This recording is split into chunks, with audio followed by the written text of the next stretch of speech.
Bismillahirrahmanirrahim. Assalamualaikum warahmatullahi wabarakatuh. Posisinya kurang enak nih tadi. Alhamdulillah, puji dan syukur kita panjatkan kehadirat Allah Subhanahu wa taala. Salawat dan salam kita sampaikan kepada junjungan kita baginda besar Rasulullah Muhammad sallallahu alaihi wasallam. Orang yang paling mulia akhlaknya, orang yang penuh pengertian dan kasih sayang terhadap keluarganya. Orang yang paling berani di antara pasukannya, orang yang paling bijak, adil, berempati terhadap rakyatnya. Alhamdulillah, hari ini kita diberikan nikmat yang begitu luar biasa dari Allah Subhanahu wa taala, nikmat sehat, nikmat waktu luang, nikmat iman, nikmat Islam. Dan kita mungkin tidak akan sanggup untuk menghitung nikmat-nikmat yang Allah berikan kepada kita semua. Dan hari ini insyaallah kita akan mendengar kajian dari guru kita Ustaz Syafiq Baslama yang tadi sudah sedikit disampaikan dari saudara kita juga tadi ya, Amor ya. Bagaimana ini memang adalah sebenarnya judulnya adalah temanya ya, judulnya adalah Aku Akan Berubah.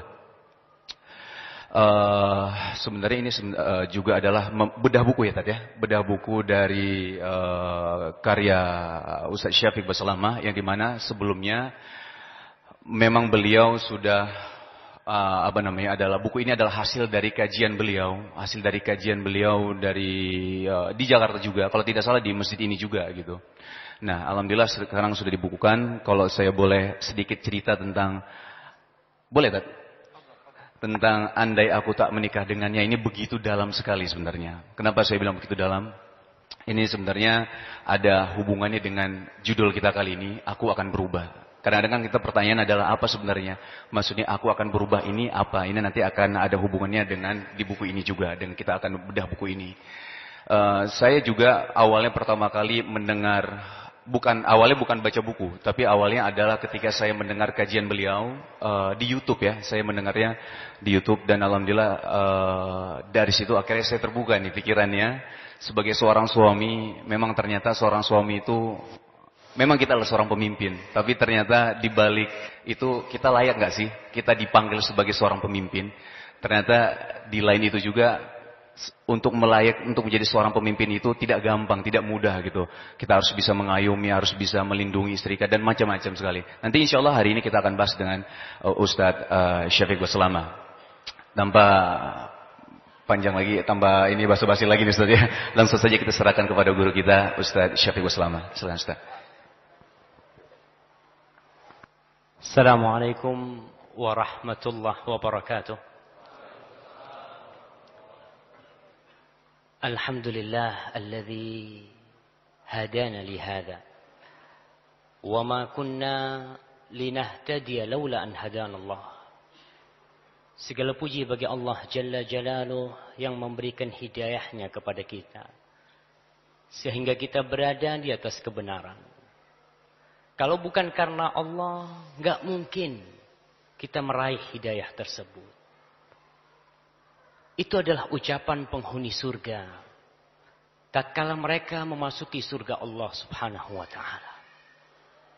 Maka kita berharap sebagaimana hari ini kita mengucapkannya, kelak kita dapat mengucapkannya di surga Allah Jalla Jalaluh. Allahumma salli wa sallim wa zid wa barik wa an'im ala abdika wa rasulika habibina wa syafi'ina Muhammad. Ya Allah, semoga salawatmu, semoga salammu, semoga berkah dan nikmatmu senantiasa kau tambahkan untuk hamba kekasihmu, untuk Nabi kita Muhammad sallallahu alaihi wasallam. Untuk siapa? Untuk Muhammad sallallahu alaihi wasallam. Jangan pelit-pelit antum bersalawat buat Rasul sallallahu alaihi wasallam. Dan untuk keluarga beliau, untuk istri-istri beliau, untuk putra-putri beliau, untuk anak cucu beliau, dan untuk para sahabat Nabi radhiyallahu taala anhum ajma'in. Amma ba'd. Masya Allah, di tengah suasana yang mulai memanas. Panas apa enggak panas di masjid sini? InsyaAllah tahun depan udah pakai asin insyaAllah. Dulu amin gitu kan. Iya, kita mau mengaji Aku Akan Berubah. Siapa yang mau berubah di sini? Antum apa akan tetap seperti ini? Nggak ada perkembangan. Tetap sholatnya yang wajib-wajib. Sunnahnya Ustaz, kan cuma sunnah Ustaz. Antum kalau dagang, hari ini dapat keuntungan 10.000. Apa besok nggak kepingin keuntungannya 15.000 jamaah? Kepingin nggak? Apa tetap yang jualan bakso sampai mati Ustaz? Ana mau jualan bakso Ustaz. Apa nggak ngeliat tuh orang-orang ya yang pakai mobil yang tipis-tipis gitu kan? Nggak kepingin antum gitu kan? Nggak kepingin Ustaz. Ana qanaah Ustaz. Ana alhamdulillah jualan apa biasanya? Jualan herbal mah. Jualan herbal udah Ustaz, nikmat Ustaz seperti itu. Tapi pada hakikatnya manusia itu ingin berubah. Baik dalam urusan dunia atau dalam urusan agama. Kita ingin menjadi lebih baik. Begitu pula dalam kehidupan rumah tangga. Ada orang yang BBM ana. Dia ngomong, Ustaz, ana ini 17 tahun. 17 tahun nikah, tiap hari ribut. Masya Allah. Dia ngomong, terus anak kepingin cerai Ustaz. Dia ingin perubahan. Masa dari dulu seperti ini? Tapi anak ngomong, subhanallah, anti bisa bersabar 17 tahun. Maka tambah sedikit lagi, mungkin ajal datang menjemput. Selesai. Sabar. Anak ngomong. Maka bagaimana proses untuk berubah? Agar kita bisa berubah. Yang mungkin dulunya kita kasar sama istri kita. Yang dulunya kita nggak baik sama istri kita.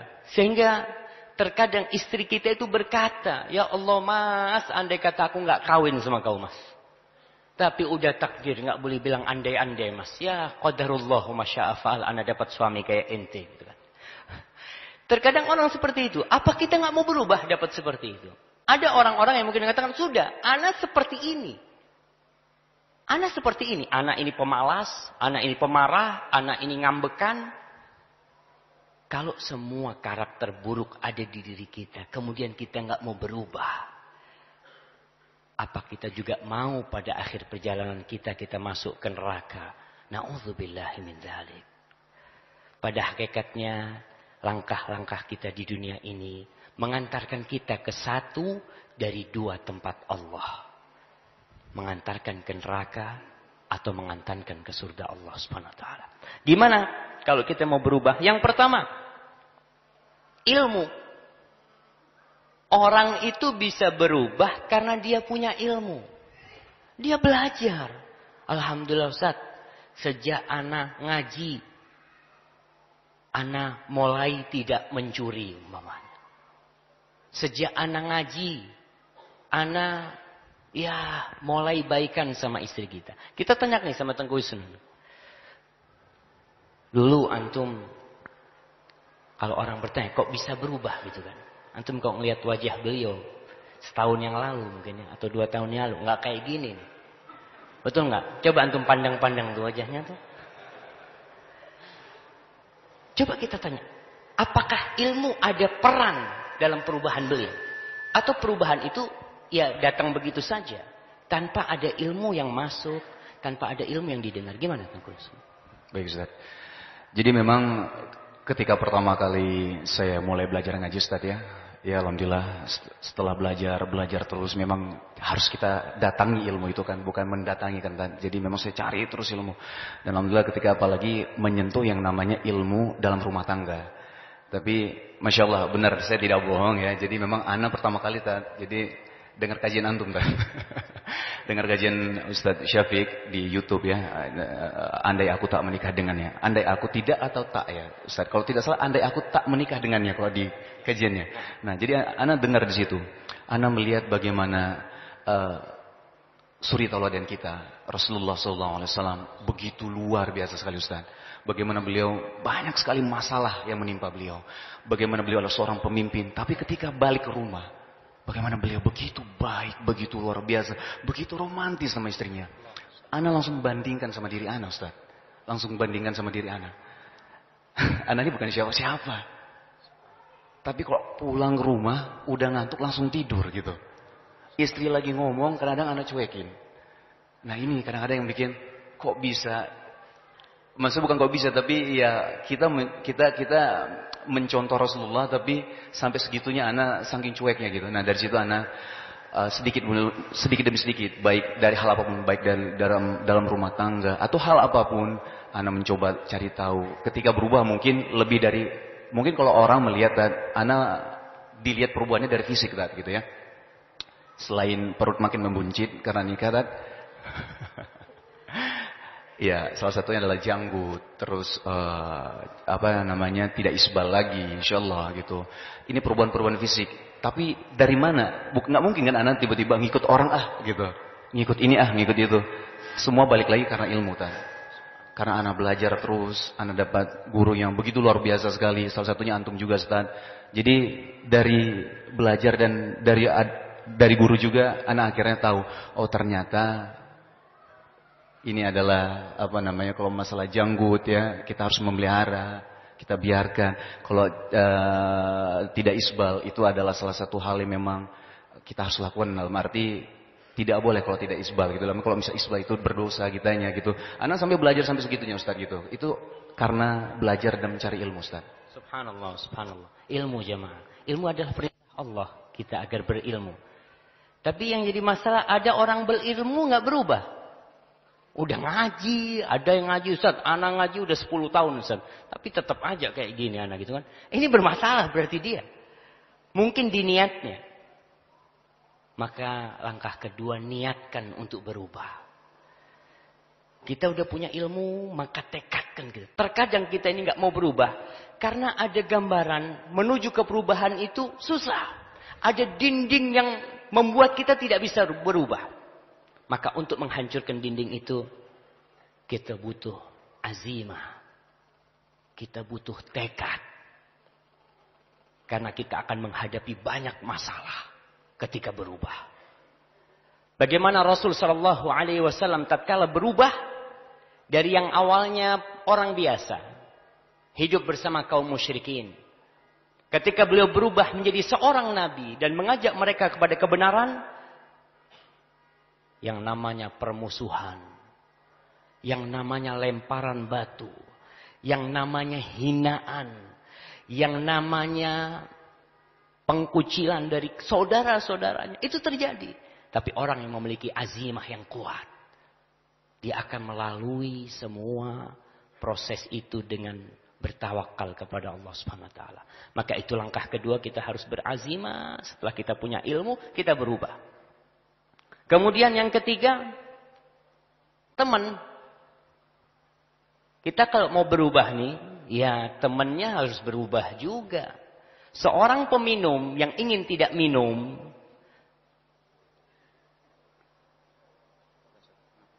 Allah, tunggu sebelum dipotong nih. Memang nggak ada air di sini, nggak hujan gitu kan? Anda lihat kering gitu kan dari tadi.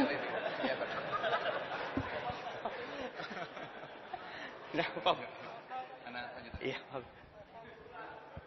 Bagi mobil Honda Jazz hitam ya, berwarna hitam dengan plat B1644BKC, tolong dipindahkan mobilnya karena mungkin ada jamaah juga yang mau keluar. Sekali lagi, Honda Jazz hitam dengan plat B1644BKC. Jazakallahu khair. Assalamualaikum. Nah, tunggu air kita. Apa lanjut ini? Nah, insyaallah datang airnya. Sabar antum. Yang sabar antum apa ana? Sama-sama bersabar kita. Jamaahnya bersabar, ustadznya harus bersabar juga. Sampai mana kita? Sampai teman. Kita kalau temannya peminum, kita berhenti. Tapi sohibnya semua tukang minum. Kira-kira dia akan berubah enggak? Enggak bakalan. Karena as-sahibu sahib. Teman itu menarik. Maka kalau ingin berubah, cari teman yang baik. Yang keempat, belajar dari pengalaman orang-orang yang berubah.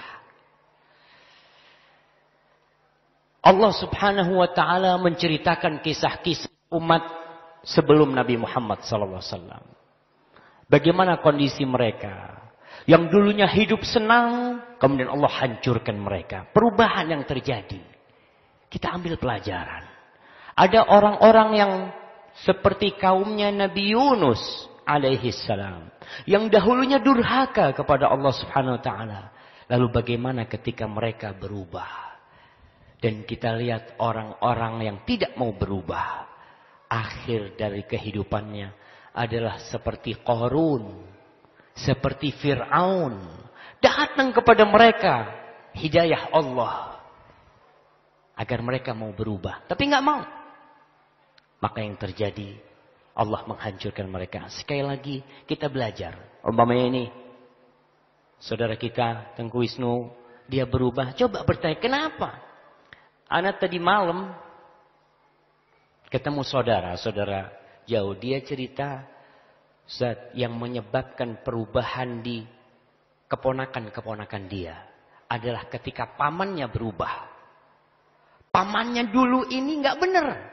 Jauh dari ibadah. Jauh dari ketaatan. Ketika pamannya jadi benar, keponakannya bingung. Kok bisa sih paman seperti itu? Padahal dulunya jauh dari rumah Allah. Jauh dari sejadah. Tapi sekarang kenapa dia berubah? Dengan kita belajar dari mereka. Menimba pengalaman mereka. Mudah-mudahan kita pun akan berubah. Sebagaimana mereka telah berubah. Lalu yang keberapa? Yang kelima, doa. Orang kalau ingin berubah harus berani berdoa.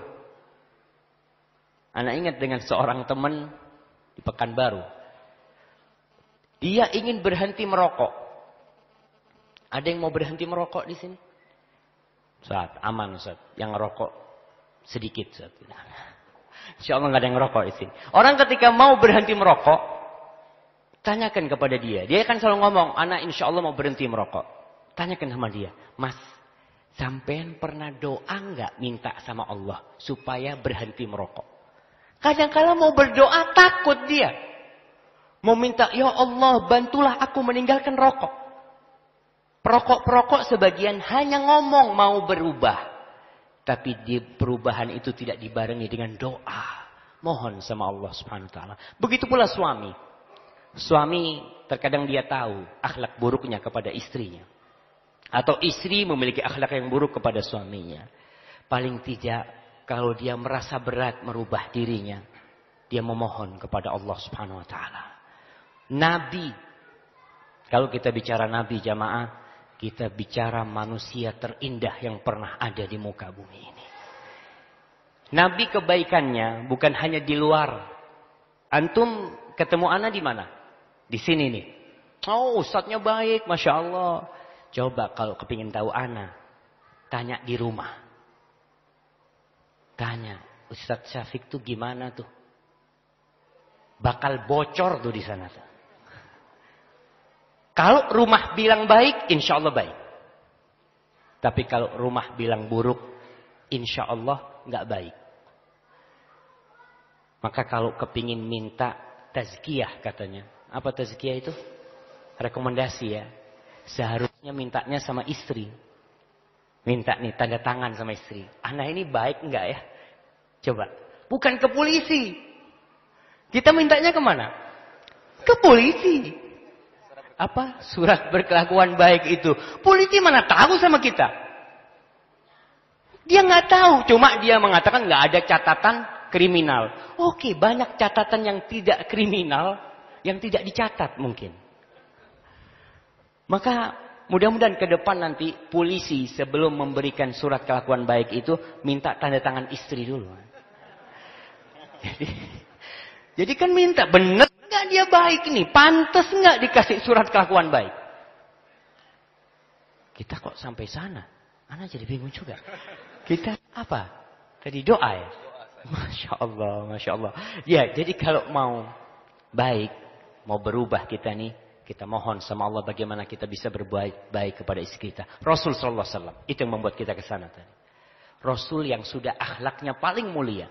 Bahkan beliau mengatakan khairukum khairukum khairukum li ahli. Yang paling baik di antara kalian adalah yang paling baik sama keluarganya. Rasul masih berdoa. Beliau mengatakan, Allahumma hdini li ahsanil akhlaq, la yahdi li ahsaniha illa anta. Ya Allah, berikan petunjuk kepada aku agar aku berakhlak mulia. Tidak ada yang bisa memberikan akhlak mulia kecuali Engkau ya Allah. Wasrif anni sayyi'aha, la yasrifu anni sayyi'aha illa anta. Jauhkan aku dari akhlak-akhlak yang buruk. Tidak ada yang bisa menjauhkan hamba dari akhlak yang buruk kecuali Engkau ya Allah. Maka kita harus berdoa kalau ingin berubah. Jangan sampai istri kita itu kabur dari rumah kita gara-gara kita tidak berubah. Kemudian yang keberapa? Yang keenam. Yang terakhirlah yang keenam ini. Yang keenam, harus sering-sering isi bensin. Harus sering-sering mampir pom bensin. Antum kalau mau ke Jember dari Jakarta, Masya Allah, kita ngomong bensin dikasih air sih, Masya Allah, barakallahu fiik.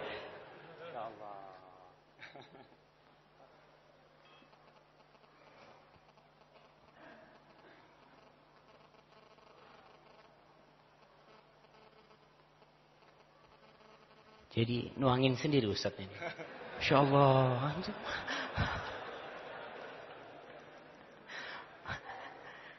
Jazakallah khair. Barakallahu fikum. Afwan aneh. Baik jamaah. Oh tadi nggak boleh bawa minuman kata. Nggak boleh kata dia. Tapi mungkin kalau ustadznya boleh jamaah. Itu. Bismillah.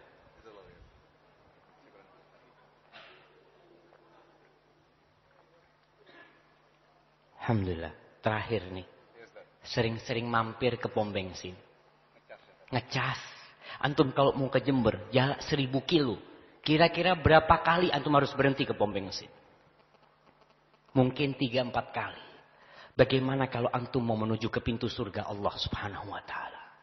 Jauh sekali. 60-70 tahun kira-kira kita baru bisa sampai nanti ke sana. Tatkala ajal menjemput kita. Maka kalau ingin berubah, sering-sering datang kajian. Sering-sering mampir ya. Ketika sudah mulai baterainya itu mulai drop gitu ya. Tengku Wisnu kalau sudah mulai drop datang kajian dia gitu kan. Hah? Benar Ustaz. Kita semua drop. Ustadz pun bisa drop enggak? Bisa sama. Baterainya Anas sama baterainya antum ini sama. Jadi kalau subhanallah, ana rasakan ketika kita duduk di majelisnya Syekh Abdul Muhsin Al-Abbad di Madinah ya, kalau kita berangkat umrah umpamanya, Allahu Akbar, baterai yang sudah mulai mati ini kayak disiram full jemaah. Masya Allah. Keluar dari masjid ini, insya Allah antum keluar mengatakan, aku akan berubah. Barakallahu fikum. Baik Ustaz, ini kita masuk ke buku nih Ustaz ya. Jadi memang sebenarnya judulnya cukup kontroversial sebenarnya Ustaz. Andai aku tidak menikah dengannya. Kira-kira ini Ustaz yang bikin judul atau gimana Ustaz? Gimana? Andai aku tidak menikah dengannya. Subhanallah. Anak punya sepupu, ya. Dia jual buku ini ke temannya. Andai aku oh enggak, anak alhamdulillah, anak enggak mau cari ganti. Kata dia. Anak cukup sama satu istri. Karena ini andai aku tidak menikah dengannya gitu. Yeah. Anak alhamdulillah bersyukur menikah dengannya. Masya Allah. Ustaz, jadi memang kalau misal kita balik lagi ya ke ini masalah rumah tangga Ustaz ya. Jadi memang kalau kita sekarang aku akan berubah. Sebenarnya perubahan itu kan bukan hanya dari bagaimana penampilan kita gitu, bukan hanya tiba-tiba kita berjenggot, kita cingkrang gitu dibilang berubah gitu. Tapi balik lagi adalah ketika mungkin menyentuh yang namanya akhlak Ustaz. Apalagi di rumah tangga. Tadi kayak antum bilang tadi ya bahwa kalau mau tahu saya baik, tanya sama istri saya gitu, bukan tanya sama polisi Ustaz ya. Nah, jadi memang kalau misalnya balik lagi kalau misal menurut antum sendiri ketika kita sama istri, Ustaz, di dalam Islam tidak ada pacaran gitu. Nah, bagaimana kita cara mengenal perempuan dalam arti kita ingin menikah dengannya ta'aruf, tapi apakah kita mengenali dalam hal apa Ustaz gitu? Subhanallah. Nah, betul. Ketika kita ingin membangun rumah tangga, tentu kita akan mencari orang yang pas sama kita, yang cocok sama kita. Sehingga hal ini membuat sebagian orang melakukan pacaran. Dia pacaran supaya ingin tahu kepribadian masing-masing. Dan dalam Islam, Islam tidak kenal pacaran. Tapi Islam memerintahkan kita untuk mengenali istri kita. Mengenali secara umum, wanita itu sama jamaah. Antum mencari wanita, baik yang dari Indonesia atau yang dari Eropa, dari Arab itu. Kira-kira sama apa enggak sama? Sama, bahan bakunya itu sama. Dari tulang rusuk yang bengkok. Jadi kita harus mengenal, yang kita kenalin dari istri kita itu adalah kepribadian dia. Kepribadian wanita yang semuanya sama. Di sini ada beberapa halaman 45. Yang punya kitab. Nggak harus antum beli kitab. Antum yang penting bawa full pen tuh. Dicatat tuh.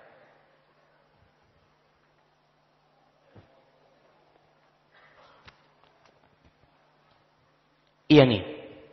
Yang pertama, wanita itu dari tulang rusuk yang bengkok. Jadi semuanya itu bahan dasarnya sama. Bengkok. Jadi nggak perlu antum mencari tahu nih istri anak nih dari perak apa dari emas. Nggak bakalan. Udah kita tahu dia itu dari tulang rusuk yang bengkok. Kemudian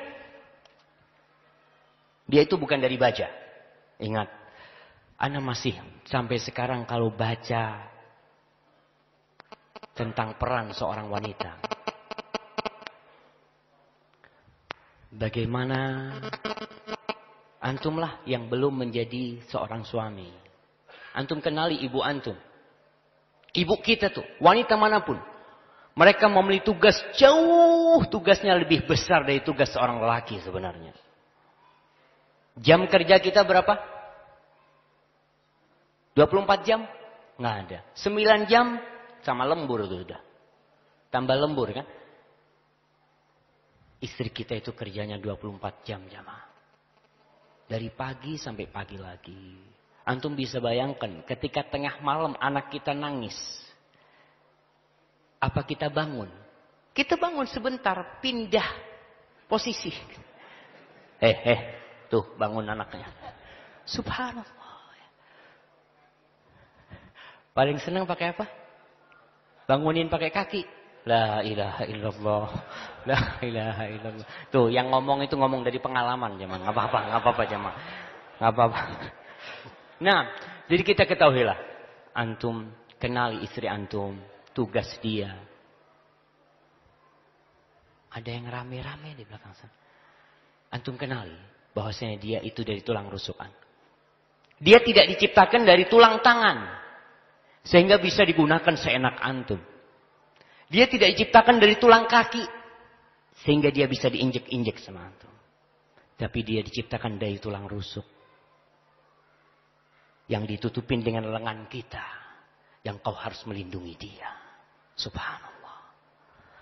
Tugas seorang suami itu melindungi istrinya. Sebagian orang mukul istrinya. Na'udzubillah min dzalik. Ingat dia dari tulang rusuk. Dan dia itu bengkok. Kalau dia berbuat kesalahan, wajar. Bahkan Rasulullah SAW mengatakan, kalau kau ingin luruskan dia, patah dia. Maka itu, kemudian apalagi ingat wanita itu pencemburu ya. Jadi kalau dia cemburu itu ingat wajar. Lalu wanita itu mementingkan penampilan. Nggak kayak antum tuh. Nggak kayak kita nih. Tapi ada lelaki yang sering di depan cermin. Sampai cerminnya ngomong, ini buat perempuan ya. Itu kan. Allah. Memang cermin itu buat perempuan. Perempuan Masya Allah, anda lihat. Yang ngaji yang nggak ngaji ya. Tapi yang ngaji udah berkurang lah. Tapi kalau yang nggak ngaji Masya Allah. Keluar dari mobilnya. Dia masih bercermin di kaca mobilnya. Ngeluarin apa ya. Jalan kemana-mana dia.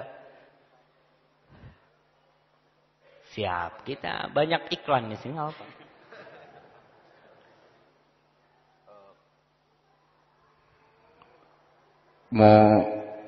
Mobil Freed, Honda Freed ya, kalau tidak salah Honda Freed dengan plat B1186 BYE atau BYE. Mobil dengan Honda Freed ya, Honda Freed dengan plat B1186 BYE atau BY. Tolong dipindahkan. Jazakallahu khair. Nah, Masya Allah. Kita bicara akhlak tuh. Kalau parkir jangan nutup temennya. Masya Allah. Gitu kan. Ustaz, ini kan ngaji semua, Ustaz. Gampang kalau ngaji, Ustaz, urusannya, Ustaz. Enggak, tetap. Gimana dia sakit hati nungguin di sana. Ya Allah, kata dia. Mudah-mudahan yang nutup ini didoain buruk antum sama dia. Sampai mana kita? Suka penampilan ya. Subhanallah, penampilan. Di tasnya itu hampir semua mesti bawa cermin. Walaupun kecil cerminnya. Dia lihat, subhanallah. Kita pun sebagai suami harus tahu. Kalau mau ngajak istri kajian, paling enggak 1 jam sebelumnya udah dikasih tahu tuh. Karena kita harus nunggu lama dia. Ribet urusannya. Kalau punya anak, Masya Allah. Anak kadang-kadang ngelihat istri ngurusin anak itu. Mungkin sejaman mandiin yang ini, mandiin itu. Pakein baju ini, baju itu. Apalagi kalau yang perempuan, subhanallah. Itu bandonya harus pas sama bajunya. Kalau dilihat kurang pas diganti gitu kan. Selesai. Tapi itulah wanita. Kita kalau udah tahu ya. Istrimu itu wanita. Dan alhamdulillah. Kita mendapatkan istri seorang wanita. Mudah-mudahan dia adalah istri yang soleh. Ketawa. Itu nikmat Allah Subhanahu wa taala. Nikmat Allah Subhanahu wa taala kepada kita karena ada usaha dari orang-orang liberal. Mereka ingin merubah bahwasanya pasangan istri itu harus perempuan, mereka ingin merubah. Itu terjadi. Mereka mengajukan kepada Menteri Agama, Departemen Agama, bagaimana merubah undang-undang pernikahan. Salah satunya yang mereka ingin rubah tuh bagaimana calon mempelai itu tidak harus perempuan. Jadi boleh laki. Na'udzubillah min dzalik. Kemudian dia ngomong lagi, hak cerai itu tidak hanya suami. Istri pun bisa menceraikan. Jadi umpamanya ribut sama suaminya. Istri itu bisa bilang, "Mas, aku ceraikan kau, Mas." Itu kan yang ada suami ngomong, "Gak perlu kau menceraikan aku. Dari 5 hari lalu aku udah ceraikan kau." Akhirnya ribut. Nggak, hak cerai itu cuma ada di suami. Itu diajukan. Kemudian yang diajukan ke pemerintah, kita berdoa semoga Allah menjaga pemerintah kita.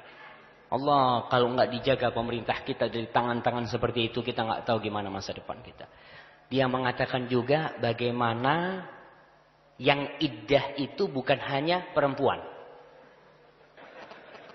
Iddah, masa iddah tuh. Jadi kalau istri meninggal, suami itu nggak boleh kawin lagi. Yang diajukan oleh mereka, oleh orang-orang gender yang mereka mengatakan harus ada persamaan seperti itu. Mereka mengatakan suami pun harus menunggu 130 hari kalau mau menikah. Maka saya katakan bersyukur istri kita itu wanita. Kita bersyukur kepada Allah SWT karena sudah ada orang-orang yang mungkin sudah rusak fitrahnya. Dan yang terakhir sifat wanita itu apa? Perasa, mudah tersinggung. Itu wanita. Terkadang kita ngomong, dia baru ngomong gitu aja udah nangis gitu kan. Ada sebagian wanita, suaminya ngomong, "Dek, gimana ya kalau aku nikah lagi?" Masya Allah. 2 hari nangis dia. Itu tasnya dibuka, diisi baju. Ya. Itu perempuan seperti itu. Tapi kalau istri antum ngomong gitu, diam aja, dilihat. Nah, iya, kamu kawin lagi. Iya udah. Digorok mungkin atau kalau gitu. Dia. Tapi wanita itu karena perasaannya, dia menangis, dia meneteskan air mata. Dan itu perasaan wanita. Allah sudah menciptakan wanita seperti itu, jamaah. Tinggal kita bagaimana menyikapi dia. Dan itu kelebihan dia. Kita lihat, kalau dia nggak perasa, mungkin anak kita nggak ada yang besar. Sekali nangis, sekali bikin sakit hati, dilempar tuh anak tuh. Kejadian bapak-bapak bagaimana ketika dia gendong anaknya nangis terus dilempar anaknya. Iya, ada anaknya yang nangis terus disiram sama air sama bapaknya. Na'udzubillah min dzalik. Tapi kelebihan seorang ibu. Kenapa ibu itu, istri kita itu mampu hamil ngangkat beban di perutnya 15 atau 10 kilo. Kenapa dia mampu? Selama hampir 9 bulan. 9 bulan lebih kira-kira. Kita dikasih 2 kilo. Antum kasih 2 kilo lah kalau mau nyoba. Dek, supaya kita sama-sama merasakan beban hamil tuh. Anak insya Allah ke kantor, anak pasang batu dek. Seperti itu kan. Berangkat tuh. Sampai kantor dilepas sama dia. Taruh kata dia. Kenapa? Karena dia tidak mampu. Kenapa istri kita mampu? Karena cinta. Dia ketika gendong anak kita. Karena cinta dia jamaah. Itulah yang membuat dia kuat. Dia tahan banting. Melayani kita apapun dia berusaha. Ketika dia mendapatkan suami yang tidak baik pun dia berusaha untuk tidak mengabarkan kepada orang tuanya. Dia tahu orang tua anak Ustaz udah capek gedein anak. Udah capek nyekolahin anak. Masa anak mau ribut sama suami akhir dia menceraikan anak. Sudah anak akan bersabar. Jadi perasaan-perasaan itulah yang membuat sebagian wanita bertahan terus hidup bersama orang-orang seperti kita nih jemaah. Ya kita bersyukur kepada Allah SWT. Itu yang perlu dikenali. Tapi nggak perlu pacaran. Kita udah tahu semuanya.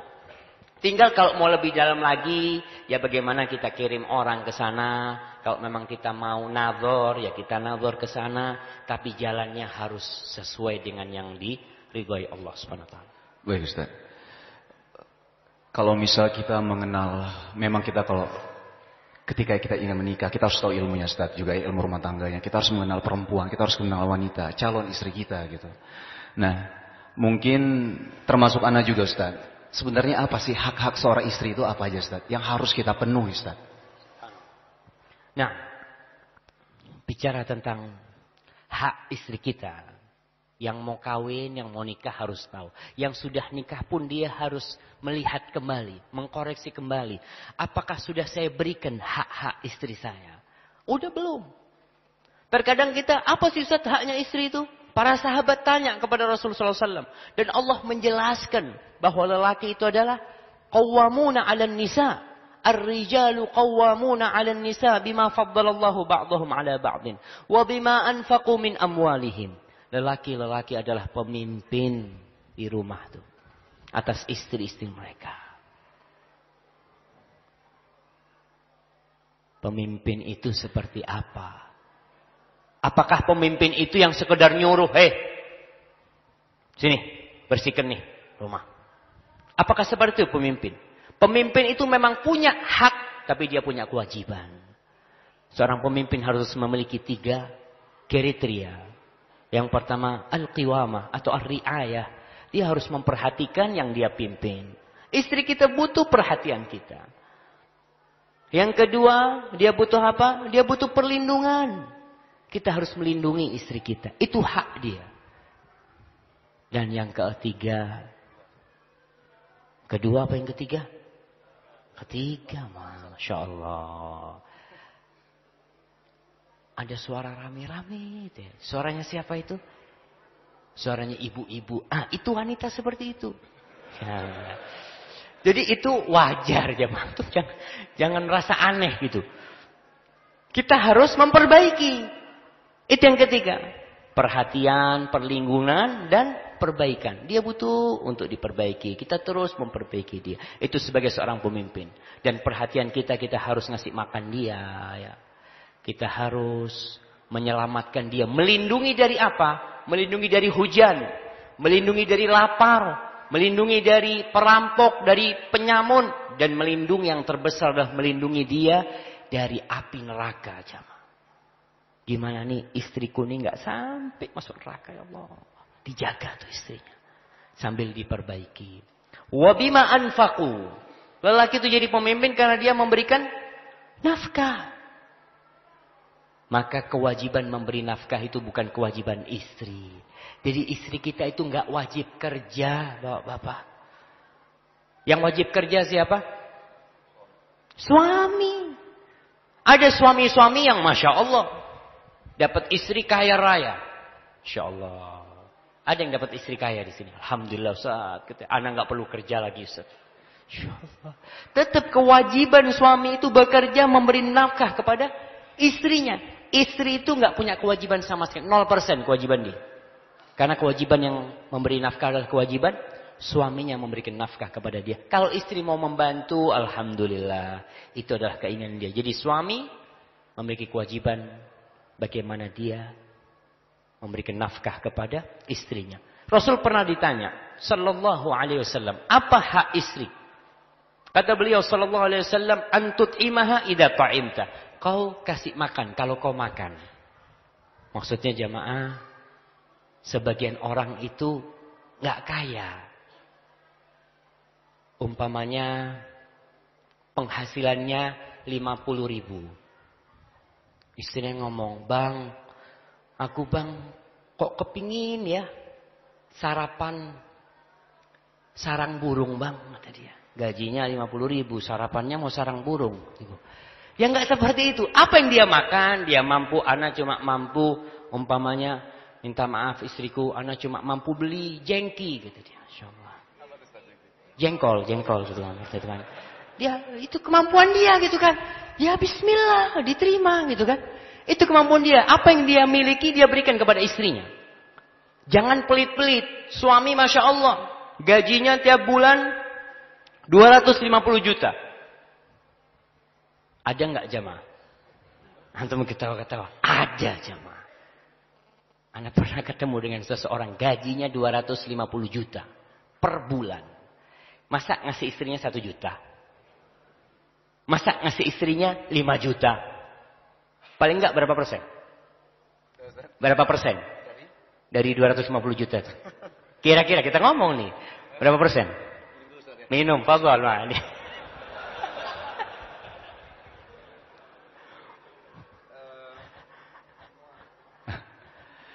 Dari 250 juta Ustaz ya? Iya, 250 juta nih. Jadi gini Tan. Waktu dulu main sinetron Ustaz ya. Jadi memang alhamdulillah Allah memberikan rezeki yang begitu luar biasa. Tapi memang Ana setelah itu memutuskan untuk tidak main sinetron. Sampai memang benar-benar ada cerita yang benar-benar sesuai dengan syarat yang Ana tulis gitu. Yang Ana mau gitu. Tapi memang sampai saat ini belum ada sinetron yang sesuai dengan Ana mau gitu Ustaz. Nah jadi kalau boleh jujur Ustaz, Ana tuh penghasilan terbesar memang dari sinetron Ustaz. Ya penghasilan terbesar dari sinetron. Akhirnya ya mulailah kita Ana coba untuk buka usaha Ustaz ya. Ada beberapa usaha dan alhamdulillah Allah memberikan begitu luar biasa nikmat dan rezeki untuk Ana dari usaha-usaha yang Ana lakukan gitu ya. Tapi memang tidak bisa dipungkiri penghasilannya tidak sebesar dulu Ustaz. Tapi Masya Allah Ustaz, istri Ana ini Ustaz udah cantik, terus sangat pengertian Ustaz. Masya Allah. Jadi lihatlah. Kalau berapa persen tuh? Belum dijawab nih, berapa persennya nih? Kalau berapa persennya sebenarnya adalah Ustaz ya. Tapi di balik uang sebulan itu Ustaz, uang jajan sebulan, ada yang lain-lain juga Ustaz gitu. Oh, yang penting kita nggak boleh pelit sama istri kan Ustaz. Ya, betul. Ya Gitu, udah. Ustaz. Jadi Aduh, mau tanya, bahaya. antum kira-kira kalau 250 juta berapa persen jemaah? Hah? 2,5%. Cuma zakatnya. Nah, Allah Subhanahu wa taala mengatakan liyunfiq dzu sa'atin min sa'atih. Wa man qudira 'alaihi rizquhu falyunfiq mimma ataahu Allah. Orang yang dikasih kelapangan, hendaklah dia menginfakkan sesuai dengan kelapangan dia. Wa man qudira 'alaihi rizquhu, tapi yang rezekinya sempit, ya sudah kemampuan dia. Persentasenya terserah, tapi jangan terlalu lah. Masa 250 juta istri dikasih 2,5%. 2,5%-nya berapa jemaah? Paling enggak lah 10% lah.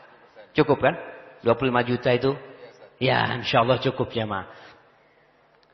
Kita kasih makan, itu hak istri kita. Sesuai dengan kemampuan kita. Suami nggak boleh pelit. Kemudian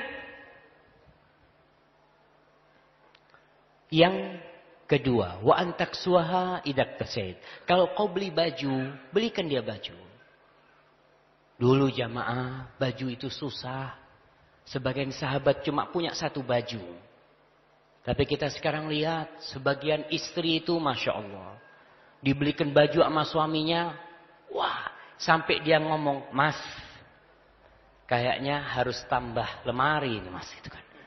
Karena banyaknya bajunya. Kita kasih pengertian ke istri kita. Tadi, wahai istriku, kalau kau beli satu baju baru, keluarkan satu yang lama. Nggak perlu nambah lemari. Nggak perlu. Nih yang kita pakai nanti di surga. Kita perlu mengajarkan itu kepada istri kita. Karena apa? Kalau enggak, kita akan tambah lemari, tambah lemari yang ada koleksi. Dan tatkala kita mati semua akan ditinggal. Yang kita pakai yang mana? Yang kita berikan ke orang itu. Maka kalau beli baju satu, kita kasih nasihat istri kita, Dek nih, aku kasih hadiah baju. Tolong satu kau keluarkanlah. Kita ngasih sedekah buat dia, nafkah buat istri kita ngeluarkan, dia juga dapat pahala. Kemudian Rasul mengatakan tentang hak istri kita. Wala tadribil wajha. Jangan pernah engkau memukul wajah. Nggak ada tuh dalam Islam. KDRT tidak dikenal dalam Islam. Wala tadribil wajha. Oh Ustaz, nggak boleh wajah Ustaz. Kalau punggung boleh nggak Ustaz? Ya, bukan. Kita kalau memberikan pendidikan kepada istri kita, memang ada fase-fase kita memberikan nasihat, dia nggak nurut ya. Kemudian kita nggak ngajak dia ngomong, kita di kasur umpamanya nggak mendekatin dia, baru setelah itu dipukul istri kita. Mukulnya itu jamaah bukan memukul dengan emosi, tapi memukul dengan cinta. Antum nih kalau istri antum udah nggak nurut, antum pegang tangannya, umpamanya gini nih, pukul gini aja, umpamanya. Kalau suami yang baik, istri itu akan bingung, kenapa? Insya Allah. Nah, kita pukul mungkin pakai pensil ya. Kita pukul pakai pensil, pakai pena. Mau pakai pena kita pukul dia. Ketika kita pukul tangannya. Yang sakit mananya? Hatinya. Kalau kita mukul dengan cinta. Tapi kalau kita biasa mukul dia. Kita pukul. Oh, ayo siap-siap mas. Gitu kan. Ya langsung. Karena tiap hari udah pukul-pukulan gitu kan. Ada seperti itu. Maka perlu dikasih tahu, perlu diketahui oleh semuanya, Rasul melarang kita memukul wajah. Nggak ada, perempuan dipukul wajahnya nggak boleh. Kemudian wala tuqabbih, jangan menjelek-jelekkan istri. Itu istri pilihanmu. Kau datang meminang dia, kau datang melamar dia, bahkan ketika ditolak berusaha untuk lewat pintu belakang, mamanya. Ada orang seperti itu. Ketika sudah menikah, sering dijelek-jelekkan istrinya. Diburuk-burukkan istri. Na'udzubillah ya. Mudah-mudahan Allah mengampuni dosa-dosa kita. Melihat istri kita umpamanya ya. Dia berat badannya udah tambah. Masya Allah. Si gendut udah datang nih. Seperti itu. Allahu Akbar. Ya, barakallahu fikum. Baik Ustaz. Kita memang tadi hak-hak istri ya Ustaz ya, yang tadi antum sampaikan, dan memang kalau misal kita tahu di dalam rumah tangga itu awalnya memang banyak manisnya Ustaz. Masih dalam arti waktu pertama kali menikah, Masya Allah luar biasa sekali gitu. Ternyata di perjalanan itu memang ada sedikit kerikil-kerikil Ustaz. Nah, jadi memang seperti tadi antum sampaikan, KDRT memang tidak ada di dalam Islam. Tadi bagaimana cara memukulnya, pukullah dengan cinta. Masya Allah, itu luar biasa sekali. Terus juga kalau di dalam tadi yang seperti yang sampaikan bahwa yang kerikil-kerikil itu memang tidak bisa, kadang-kadang tidak bisa kita elakkan Ustaz. Permasalahannya kadang-kadang satu hal dalam arti mungkin ketika kita Ustaz ya, capek ataupun lelah bekerja. Nah, kadang-kadang istri itu mungkin Ustaz ya, kadang-kadang suka melakukan hal-hal yang memang sudah diingatkan berkali-kali gitu Ustaz. Udah dikasih tahu, Dek jangan kayak gitu, Dek jangan kayak gitu. Diulang-ulang terus Ustaz. Nah, pertanyaan adalah Ustaz gitu ya, sampai berapa kali kita boleh memaafkan istri gitu? Masya Allah, Masya Allah. Sebelum kita bicara memaafkan istri, kita ini punya dosa nggak jemaah? Antum berapa kali berbuat dosa sama Allah? Hampir tiap hari kita berbuat dosa. Dan kita tetap mengharap Allah memaafkan dosa kita. Dan Allah subhanahu wa ta'ala begitu rahmatnya. Dia mengatakan kepada hambanya, Ya ibna Adam, "Lau ataitani biqurabil ardi khati'atan, thumma ataitani la tusyriku bi syai'an, la ataituka biqurabiha maghfiratan." Wahai anak Adam, andai kata engkau mendatangi aku, kata Allah, dengan sepenuh bumi dosa. Dosa semuanya. Bayangkan sepenuh bumi dosa. Kemudian engkau datang kepadaku, tidak berbuat kesyirikan sedikit pun kepadaku. Maka aku akan datangkan sepenuh bumi itu ampunan. Subhanallah. Istri kita, apabila dia melakukan kesalahan-kesalahan kecil, selama tidak sampai berkhianat umpamanya ya, melakukan tindakan-tindakan yang dimurkai oleh Allah Subhanahu wa taala, maafkan dia. Berapa kali? Sebanyak mungkin untuk maafkan dia. Rasul SAW pernah ditanya, "Ya Rasulullah, kam na'fu 'anil khadim?" Rasulullah, berapa kali kita memaafkan al-khadim, pembantu kita atau budak kita? Rasul diam. Datang lagi dia, "Ya Rasulullah, kam na'fu 'anil khadim?" Berapa kali kita maafkan pembantu itu? Rasul diam lagi. Yang ketiga kali dia tanya, "Ya Rasulullah, kam na'fu 'anil khadim?" Pembantu jamaah. Berapa kali kita memaafkan pembantu? Kata Rasul sallallahu alaihi wasallam, "U'fu anhu fi kulli yaumin 70 marrah." Maafkan dia setiap hari 70 kali jamaah. Apalagi istri kita yang banyak membantu kita, membesarkan anak-anak kita. Kita berangkat bekerja, dia jagain anak kita. Dia yang ngajarin anak kita alif, ba, ta. Dia yang ngajarin anak kita berdiri. Dia yang ngajarin anak kita berjalan.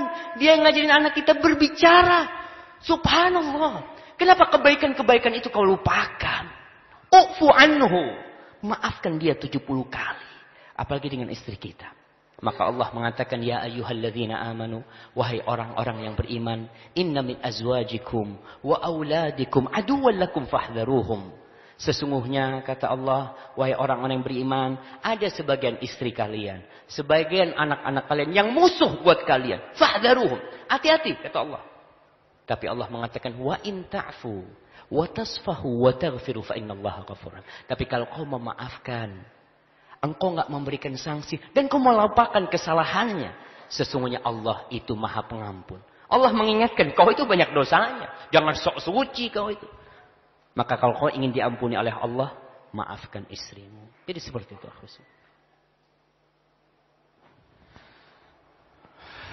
Baik Ustaz. Ustaz, jadi Ana pernah dengar Ustaz ya, banyak orang-orang di luar sana ya, yang mungkin non muslim gitu ya, kadang-kadang suka menganggap Rasulullah SAW itu kasar Ustaz. Beliau kasar, beliau keras gitu ya, apalagi terhadap istri Ustaz. Nah, Ustaz boleh ini nggak sampaikan mungkin sebenarnya seberapa sayang beliau Rasulullah SAW ini terhadap istri-istrinya, sebegitu romantisnya beliau terhadap istri-istrinya. Mungkin antum bisa sampaikan. Nah, barakallahu fiik ya. Kita kalau bicara Nabi jamaah, Allahu Akbar. Kita sakit hati dengan sebagian orang yang menjelek-jelekkan Rasul SAW. Dan kita harus sakit hati kita. Kita harus benci kepada mereka. Mereka menampakkan Rasul SAW sebagai sosok yang menakutkan. Teroris. Sampai mereka membuat karikatur. Yang menampakkan Rasul SAW itu gila wanita. Yang Rasul mendolimi para wanita. Subhanallah. Sekali lagi kalau ingin tahu Rasul SAW, tanyakan kepada istrinya. Bagaimana kasih sayang beliau kepada istri-istrinya. Rasul SAW itu pemimpin. Beliau itu presiden. Beliau itu jenderal bintang 5. Panglima perang beliau SAW. Tapi tatkala beliau masuk rumahnya, beliau langsung turun menjadi seorang suami. Ketika pintu rumah dibuka, semua pangkat beliau tanggalkan. Ketika beliau ada masalah sama Aisyah lagi marah sama Rasul SAW dan sampai mengangkat suaranya. Nabi tidak mengatakan, "Hei, kau lupa, aku nih suamimu." Enggak pernah Rasul SAW. Bahkan Rasul meminta maaf kepada Aisyah radhiyallahu taala anha. Sallallahu alaihi wasallam. Kalau masuk rumah Rasul SAW, bantuin istrinya. Sama kita nih yang bukan presiden, kita nih bukan yang panglima. Pernahkah kita kalau masuk rumah itu bantuin istri kita ya. Istri kita lagi goreng-goreng, pegang tuh tangannya. Dek, biar aku yang goreng, Dek. Insya Allah. Dia lagi cuci piring, Dek, kita cuci berdua, Dek. Masya Allah. Rasul Shallallahu Alaihi Wasallam makan itu di satu piring sama Aisyah radhiyallahu taala anha. Jadi nggak perlu antum punya 10 piring, selusin piring, nggak perlu. Ngomong sama istrinya, kita pengantin baru, piringnya 1. Subhanallah. Antum kalau tahu rumah Rasul SAW nggak banyak piringnya aja. Piring 1, makan bersama. Sama Aisyah makan bareng nih, Sallallahu Alaihi Wasallam. Kemudian ketika Aisyah itu gigit dagingnya, dia gigit, Rasul Sallallahu Alaihi Wasallam menggigit di tempat Aisyah menggigit, jemaah. Kalau kita ngelihat, mana cari yang belum digigit sama dia gitu. Subhanallah. Rasul SAW menggigit di tempat istrinya menggigit. Jadi nggak satu-satu dagingnya itu, tapi satu daging berdua, sepiring berdua, segelas berdua. Sallallahu Alaihi Wasallam. Rasul Sallallahu Alaihi Wasallam ketika Aisyah minum nih, Bismillah. Rasul kemudian mengambil gelas itu dari Aisyah. Kemudian dia letakkan di bibir tempat Aisyah meletakkan bibirnya, jemaah. Sallallahu Alaihi Wasallam. Yang lebih parah lagi, bukan lebih parah, lebih penting lagi, jemaah. Rasul Aisyah mengatakan, wa ana haid. Aku sedang dalam kondisi haid. Aku sedang nggak bisa dipakai. Kan orang terkadang suami itu romantis sama istrinya kalau ada perlunya. Ini Aisyah sedang dalam kondisi haid. Tapi Rasul menunjukkan bagaimana dia cinta dan kasih sayangnya kepada Aisyah, kepada istrinya. Mandi. Jadi mandi itu satu ember. Berduaan, rebutan, gayungnya ya. Masya Allah. Rasul ketika itu umur berapa? Rasul menikah sama Aisyah itu sekitar umur 55-56. Jadi yang putih-putih jenggotnya jangan ngomong, Ustaz, itu kan buat yang muda-muda, Ustaz. Bukan. Juga yang putih jenggotnya ini harus romantis sama istrinya. Masya Allah, masuk kamar mandi nggak usah gantian. Kan terkadang kan gantian, yuk kau mandi duluan. Nunggu di luar gitu kan. Nggak, Nabi barengan di kamar mandi Sallallahu Alaihi Wasallam. Rasulullah Sallallahu Alaihi Wasallam, jamaah. Nabi kita. Laqad kana lakum fi Rasulillahi uswatun hasanah. Kau mau cari suri tauladan? Jangan tarik di televisi. Jangan cari di dunia sinetron. Jangan cari di Indonesia Idol. Apa gitu kan? Mau cari? Jangan. Carilah di diri Rasul SAW. Beliau sempurna luar dalam. Jangan antum terpengaruh dengan kacang-kacang yang bagus luarnya. Ketika dibuka, isinya kecil-kecil, jemaah. Itu Rasul SAW di rumahnya begitu romantisnya. Ketika beliau naik kendaraan Sallallahu Alaihi Wasallam, subhanallah, beliau pernah alaihi salatu wassalam. Anas bin Malik yang meriwayatkan hadis ini. Anas bersama bapak tirinya, suaminya Ummu Sulaim. Itu yang mendampingi Rasul SAW dari Khaybar menuju ke Madinah. Anas melihat ketika Rasul SAW naik onta dan istrinya Sofiyah mau naik onta. Naik onta itu nggak bisa langsung, mesti harus ada pijakannya gitu ya. Ada pijakannya. Nggak ada pijakan ketika itu. Rasulullah SAW meletakkan lututnya untuk istrinya. Nabi buat istrinya seperti itu Sallallahu Alaihi Wasallam. Jadi orang-orang yang tidak mengenal Rasul pantas dia benci. Lakin kalau dia tahu, kalau dia mengenal, pasti mereka akan cinta dengan Rasulullah Sallallahu Alaihi Wasallam. Naik tuh Sofiyah di atas. Dalam perjalanan, ketika mendekati kota Madinah, onta Nabi terperosok. Sehingga hampir terjatuh Rasul SAW bersama istrinya Sofiyah. Anas bin Malik mengatakan kepada bapak tirinya Abu Talha, al-mar'ah, tolong perempuannya ditolongin gitu ya. Apa kata Rasul sallallahu alaihi wasallam? Beliau mengatakan, "Hiya ummukum," kata Rasulullah. Dia ibunda kalian. Artinya dia itu Rasul memberikan penghormatan kepada istrinya. Dia ibunda kalian. Karena istri Nabi itu semua ibu kita. Rasul mengingatkan bahwasanya menggauli seorang ibu, ya, kita ketika bergaul dengan ibu beda dengan orang biasa. Begitu romantisnya sallallahu alaihi wasallam ketika beliau diranjang, ya, sallallahu alaihi wasallam. Tapi untuk diranjang kayaknya nggak perlu dibahas di sini. Baik Ustaz.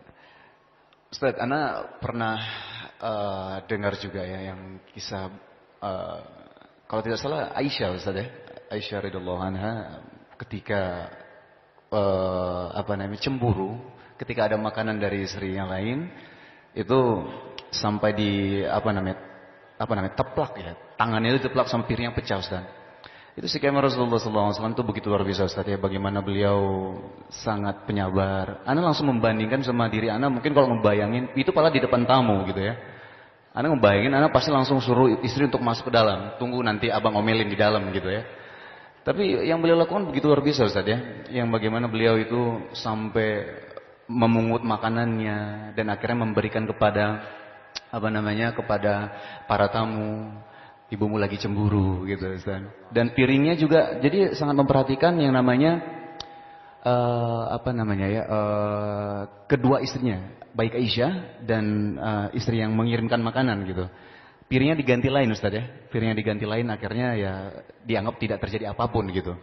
Nah, Ustaz, ada satu hal lagi ini di halaman 140 di sini tertulis, kadang istrimu meminta sesuatu kepadamu yang mungkin menurutmu tidak terlalu penting atau menurutmu terlalu berlebihan. Namun kadangkala memenuhi kebutuhan istri selama masih dalam batasan yang wajar termasuk perbuatan bijak dan akhlak yang mulia terhadap kaum perempuan. Ini salah satunya adalah bagaimana Rasulullah SAW pernah memberhentikan pasukan untuk sang istri. Subhanallah. Itu bagaimana, Ustaz? Subhanallah jemaah. Allahu Akbar. Ya, kalau bicara tentang Rasul semuanya indah. Kita terkadang istri kita minta berhenti di jalan nih. Minta apa? Biasanya di Jakarta nih. Biasanya minta makan. Makanan lah yang ringan-ringan. Kita ngadu nggak usah lah kata dia. Nanti di rumah aja. Subhanallah. Rasul SAW pernah memberhentikan pasukan perang untuk istrinya. Kita cuma berhentikan motor kita, mobil kita. Yang cuma kita doang. Berat buat kita. Sallallahu alaihi wasallam. Ketika itu Rasul SAW dalam perjalanan, kalungnya Aisyah hilang, terputus kemudian hilang. Padahal kalungnya itu murah, kalau mau diganti bisa. Tapi Rasul SAW menyuruh semua pasukan berhenti mencari kalung itu. Begitulah Rasul SAW menghargai istrinya. Tadi yang disebutkan, bagaimana ketika istrinya cemburu, Rasul Sallallahu Alaihi Wasallam nggak marah. Rasul hanya bilang, gharat ummukum, ibu kalian lagi cemburu. Nggak ada tuh nanti di kamar ya, nanti ente masuk ke dalam. Masuk ke dalam. Wah, kita kan. Itu kita siapa sih? Kita ini siapa? Siapa yang akan kita contoh? Bahkan terkadang kita akan angkat tangan. Kau itu mempermalukan aku di depan tamu. Tidak, sallallahu alaihi wasallam. Beliau itu benar-benar turun menjadi seorang suami. Sampai rumah itu kau suami. Ketika istri meminta sesuatu, pantas dia minta. Kenapa dia minta kepadamu? Karena dia melihat bahwasanya engkau adalah kekasih yang mencintai dia. Orang kalau mencintai, apa yang diminta akan dipenuhi. Jadi terkadang suami ngomong, "Dek, aku ini cinta sama engkau, Dek. Cinta banget, cinta sampai mati." Ya bohong lo banget. Aku minta tahu goreng nggak dikasih. Jadi minta tahu kok nggak dikasih. Jangan yang berat-berat tuh. Maka perlu dibuktikan cinta itu. Cinta itu perlu dibuktikan. Ya, salah satunya Rasul membuktikan bagaimana cinta beliau. Dan ingat jamaah, Rasul melakukan hal itu dilihat oleh para sahabatnya. Agar dicontoh. Kalau ada masalah di rumah tangga itu wajar. Tadi disebutkan kerikil-kerikil ya. Tidak selalu ombak itu tenang. Antum kalau lautan itu tidak selalu tenang ya. Kalau lautan tenang itu antum takut. Jangan-jangan tsunami ini bentar lagi nih. Kalau sudah tenang. Tapi kalau ada ombaknya kita ngelihat, itulah wajar dalam rumah tangga kita. Dan sekali lagi, kalau istri antum meminta sesuatu yang tidak berlebihan.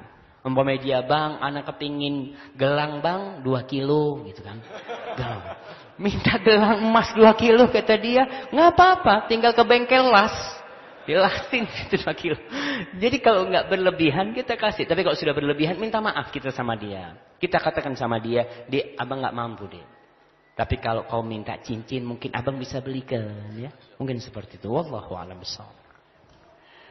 Habis ini kayaknya istri anak minta cincin tadi. Habis ini minta cincin. Minta cincin, istrinya minta cincin semua ntar ini.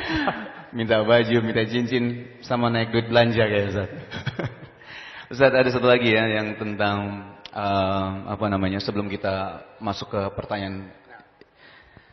Ada satu lagi di halaman 175 Ustaz. Tentang ini ada hubungannya sebenarnya kadang-kadang yang mungkin dialami sama yang sudah cukup lama menikah Ustaz ya. Bagaimana ketika ada yang tidak bisa dipungkiri Ustaz, ada yang namanya titik jenuh Ustaz. Titik jenuh atau hal yang kadang-kadang membuat seorang suami itu menjadi jadi kadang-kadang itu mencari kesalahan Ustaz gitu. Tapi di sini saya baca di halaman 175 tentang jangan mencari-cari kesalahan. Jagalah Allah di dirimu dengan menjalankan perintahnya dan menjauhi larangannya. Niscaya Allah akan menjagamu dan keluargamu. Ini antum boleh sedikit jelaskan Ustaz yang tentang jangan mencari kesalahan ini. Nah, iya. Subhanallah jemaah. Tentang mencari-cari kesalahan ini, anak ingat dengan beberapa kejadian di Saudi sana, di Arab sana. Terkadang ketika orang sudah menikah agak lama, udah anaknya udah gede, dia merasa jenuh ya.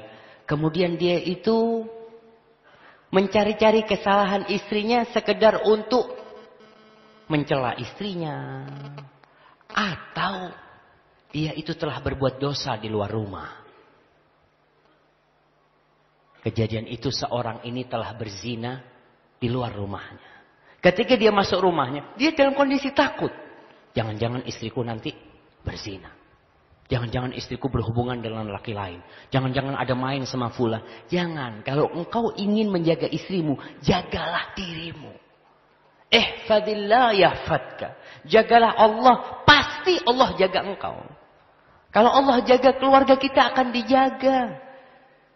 Rasulullah SAW memberikan arahan kepada kita. Jadi kalau orang mau pulang dari safar, dari perjalanan, Rasul mengajarkan jangan kau datang malam hari untuk mencari-cari kesalahan istrinya. Nanti dilihat istrinya ini ngapain nih. Nanti takut ada lelaki lain masuk rumahnya. Na'udzubillah min dzalik. Kita kalau jaga Allah, insya Allah Allah akan menjaga kita. Kecuali di zaman sekarang kita bisa telepon istri kita, "Dek, aku mau pulang." Beda dengan orang mau surprise kadang-kala dia ingin memberikan kejutan ke tetangga dia, tapi bukan untuk mencari-cari kesalahan. Nggak masalah. Kita nggak ngasih tahu, tapi usahakan ketika masuk ke rumah kita masuk di waktu siang hari atau di pagi hari, dan jangan mencari-cari kesalahan istri. Karena apa? Karena kita juga banyak salahnya jemaah. Kalau saling mencari kesalahan, Anda ingat dengan seorang yang pernah broadcast dia. Dia menceritakan tentang seorang istri yang ngomong sama suaminya. Udah lama nih nikah. Ingin memperbaiki pernikahannya. Si istri ngomong, "Mas atau Bang, gimana kalau kita saling menulis kekurangan kita? Supaya kita bisa memperbaiki." Kata suaminya, "Iya gak apa-apa kalau itu kemauanmu." Akhirnya si istri memberikan kertas kepada suaminya. Si istri masuk ke dapur, dia tulis kesalahan-kesalahan. Suaminya 1, 2, 3, 4. Masya Allah. Penuh tuh buku. Antum coba minta sama istrinya. Insya Allah 2 lembar full. Gitu. Akhirnya si istri datang kata di situ. Memberikan kertas itu. "Ini bang kertas ana. Mana kertasnya abang?" "Ini kertasku," kata dia. Akhirnya sudah istrinya masuk ke kamar atau ke dapur membaca. Si suami baca. Masya Allah. Kesalahannya banyak-banyak. Kekurangan suami. Setelah itu istrinya datang. "Bang, kertasnya abang kok kosong, putih. Apa kata suaminya? Dek, aku menerimamu apa adanya, dek. Kata dia. Ya sudah, kata dia. Yang perlu ditulis itu bukan kekurangan kita, kelebihan masing-masing. Jadi kalau minta sama istrinya, dek tulis, aku ingin menulis kelebihanmu. Si suami menulis kelebihan istrinya, si istri menulis kelebihan suaminya. Itu yang akan menambahkan cinta dan kasih sayang. Sehingga kita lupa dengan kesalahan dia dan kekurangannya. Rasul sallallahu alaihi wasallam mengajarkan kepada kita, la yafraq mu'minun mu'mina. Nggak boleh itu seorang yang beriman membenci istrinya yang beriman. In kariha minha khuluqan. Kalau ada akhlaknya yang dia tidak suka, radhiya minha akhar. Bukankah banyak akhlak-akhlak dan perilaku dia yang dia cintai? Dan sekali lagi ingatlah dengan firman Allah, wa ashiruhunna bil ma'ruf. Bergaulilah istri-istri kalian dengan cara yang patut, dengan cara yang baik. Fa in karihtumuhun. Kalau kau benci sama istrimu, benci, enggak suka sama istrimu, apa Allah nyuruh kita menceraikan dia? Tidak, jamaah. Allah mengatakan fa'asa an takrahu syai'an wa yaj'alallahu fihi khairan katsira. Bisa jadi yang kalian benci itu di balik sana ada banyak kebaikan yang Allah simpan di sana. Mungkin istri kita nggak pandai memasak, mungkin istri kita nggak pandai berdandan, tapi dia pandai mengajarkan kepada anak kita la ilaha illallah. Dia mengajarkan kepada anak kita tentang tauhid. Subhanallah, cukup nih kebaikan dia. Wallahu a'lam bishawab. Mungkin seperti itu. Jazakallahu khair, Ustaz. Ustaz, kita masuk ke sesi pertanyaan, Ustaz ya.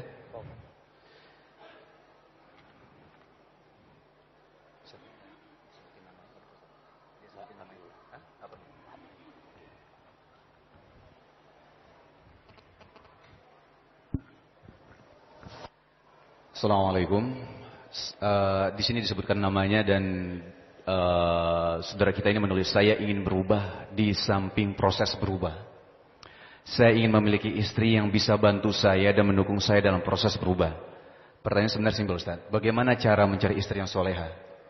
Cara mencari istri yang soleha. Oh, Masya Allah. Dia belum nikah nih. Masya Allah. Belum nikah yang pertama atau yang kedua? Ada orang. Nah, yang ingin mencari istri yang soleha, jamaah, yang pertama harus dilakukan adalah menjadi orang yang soleh. Kita perbaiki diri kita dulu nih. Terkadang ada sebagian ikhwan, Masya Allah, mau nikah dia kriterianya 1 lembar. Harus seperti ini, harus seperti ini, harus seperti itu. Umpamanya harus tingginya 171. Syarat-syarat gitu kan. Itu. Dia tingginya 132. Enggak pas lah ente gitu. Cari seperti itu. Ustaz kan ingin perbaikan generasi Ustaz gitu kan. Enggak, kita harus tahu diri lah. Ingin mencari yang hafid Al-Quranul Karim. Enggak apa-apa. Tapi ente hafal berapa juz? Alhamdulillah Ustaz. Anak ini hafal dari Qul huwallahu ahad sampai Qul a'udzu birabbin nas. Itu hafalnya dia tinggi. Perbaiki diri kita. Nggak apa-apa kita milih. Kan lelaki boleh milih. Boleh milih. Tapi kalau nggak dapat ya harus sabar. Seorang suami ketika meminang seorang wanita. Itu jawabannya 2. Diterima atau ditolak. Terkadang nolaknya ngomongnya gini. Dia datang minta. Oh maaf, anaknya masih mau sekolah gitu kan. Oh nggak apa-apa, saya tunggu gitu kan. Ente itu ditolak gitu kan, pulang sudah. Kalau diterima dia akan ngomong siap enggak menunggu. Itu berarti diterima. Tapi kalau ngomong anaknya masih mau sekolah berarti antum ditolak. Masya Allah. Holas pulang, Bismillah istighfar antum. Nah, istiqomah. Apa tuh istiqomah? Oh berusaha istiqomah gitu kan. Maka kita harus tahu. Kemudian istri yang soleha gimana? Istri yang soleha itu kata Rasulullah SAW. Allati idha nadharta ilaiha sarratka. Itu kalau dipandang bikin senang hati. Bukan karena wajahnya yang cantik. Bukan karena bodinya yang Masya Allah. Kalau masalah wajah cantik dan body itu insya Allah 20-30 tahun hilang. Kita ingat, oh Ustaz, Masya Allah istri anak ini. Beratnya benar-benar anak nggak bisa bayangkan. 49 Ustaz.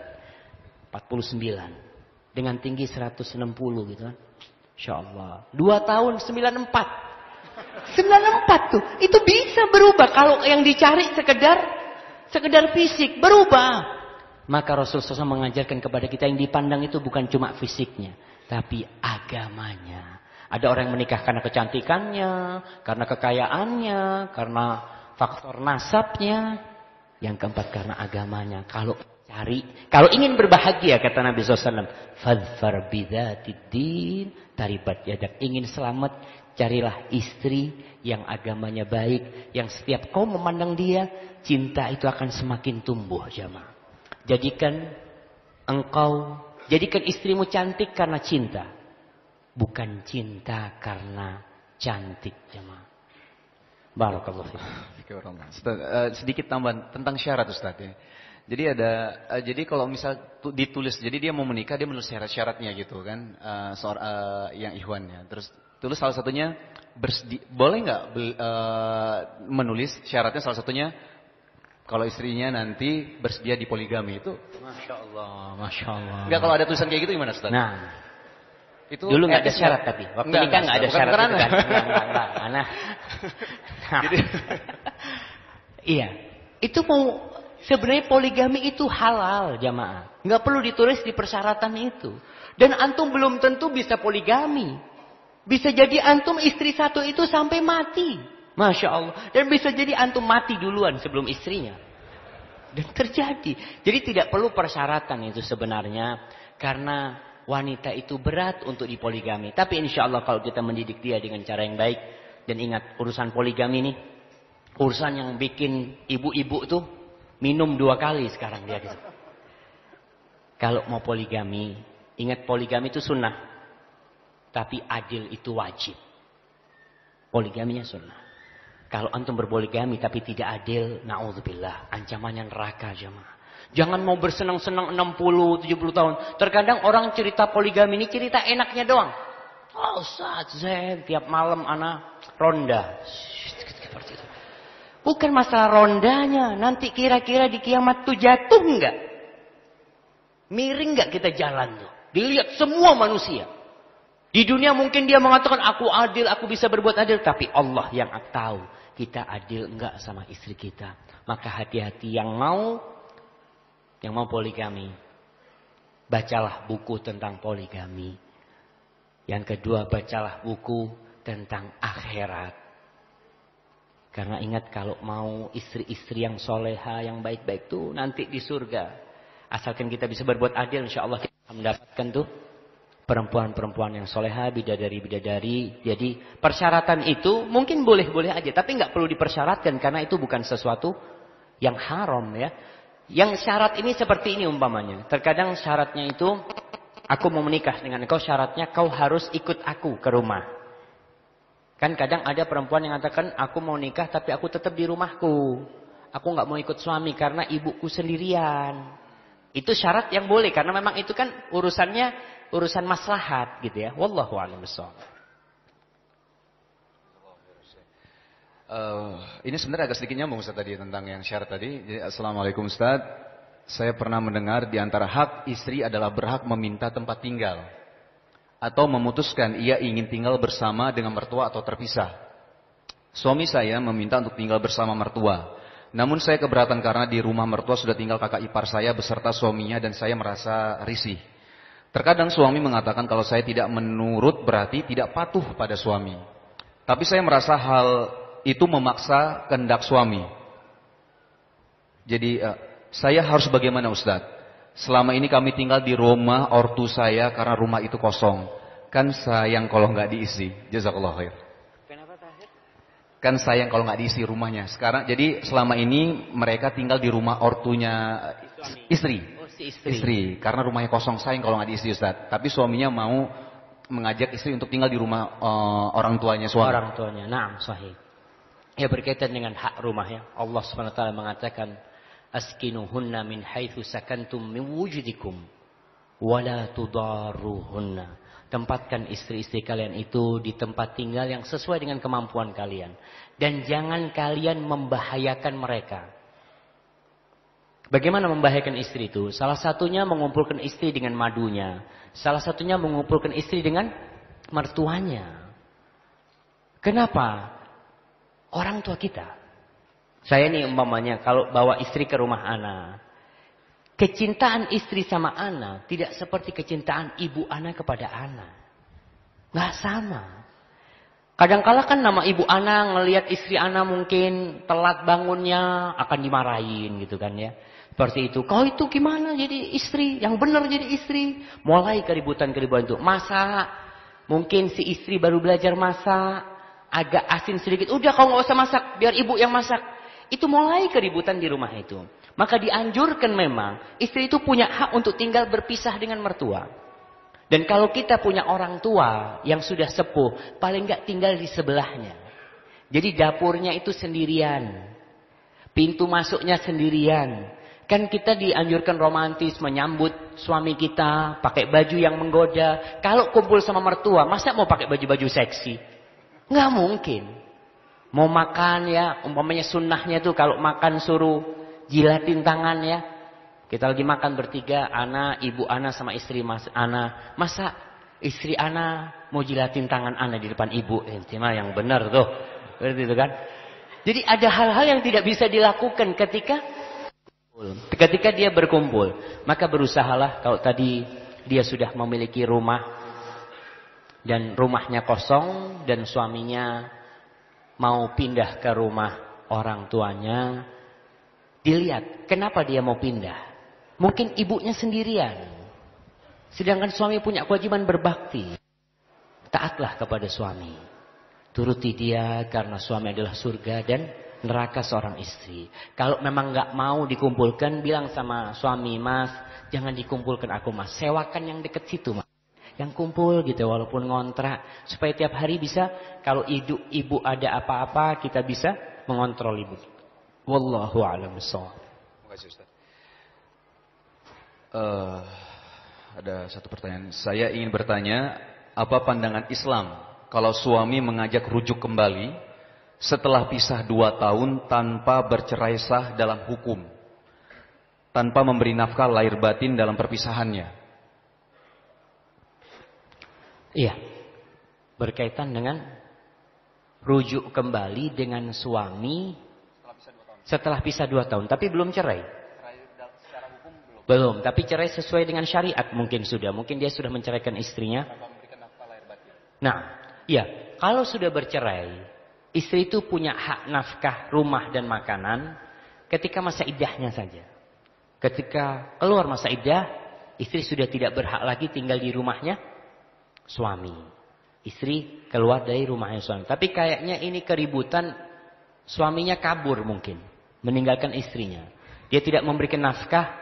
Kalau sudah bercerai, dia tidak wajib memberikan nafkah setelah masa iddahnya, kecuali punya anak.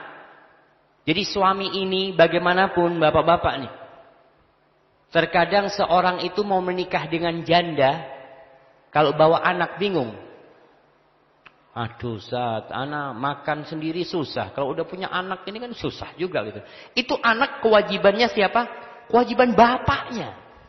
Bukan kewajiban bapak tirinya, bukan. Itu kewajiban bapak asli yang ngasih makan dia. Kalau dikatakan tadi bagaimana pandangan Islam, kalau dia mau rujuk kembali, ya nggak masalah. Ketika dia mau merujuk kembali dan sudah cerai, maka rujuknya itu menikah kembali. Kalau sudah lepas masa iddahnya, suami harus datang kembali, meminang kembali, melamar, diterima atau ditolak. Dan di sana istri bisa memberikan syarat-syarat. Ketika itu, karena dia mungkin merasa dilecehkan, dia bisa memberikan syarat-syarat ketika itu kepada suaminya. Jadi diperbolehkan. Kalau suaminya memang layak untuk diajak rujuk. Wallahu a'lam bishawab. Assalamualaikum Ustadz, saya ingin punya suami bisa menghargai ana. Gimana caranya ya Ustadz? Karena suami ana merasa dirinya sangat pintar, tapi dia merendahkan ana.